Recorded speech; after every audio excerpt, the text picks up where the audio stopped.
کسی کو ناراض مت کیا کریں. حضرت موسیٰ علیہ السلام کو پروردگار نے کہا موسیٰ جب بھی کوئی سائل آئے نا تمہارے پاس تو دھیان رکھنا یہ تمہیں نہیں پتا کہ وہ کون ہے, تمہیں نہیں پتا, اگر دے نہیں سکتے تو اس کو آرام سے معذرت کر لیا کرنا, کیونکہ تمہیں نہیں پتا وہ سائل تمہارا امتحان لینے تو نہیں آیا کہیں.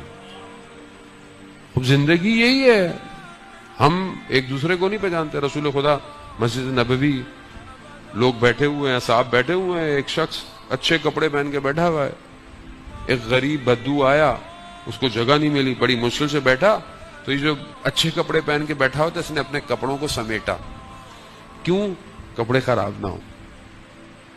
رسول خدا نے دیکھ لیا, اس کو احساس ہو گیا کہ اس نے غلطی کی ہے, کھڑا ہوا, یا رسول اللہ میں معذرت چاہتا ہوں, میں اپنی آدھی دولت اس کو دیتا ہوں, اس کو بولے کہ قبول کر لے.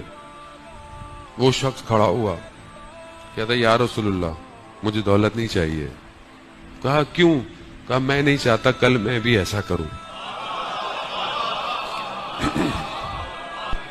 میں نہیں چاہتا کہ میں ایسا ہو. خدا تو دلوں کو دیکھتا ہے, خدا ظاہر کو تھوڑی دیکھتا ہے. اسی لیے دل بڑا ہونا چاہیے, اکاؤنٹ بڑا ہونے سے کوئی فرق نہیں پڑتا ہے. جانے محترم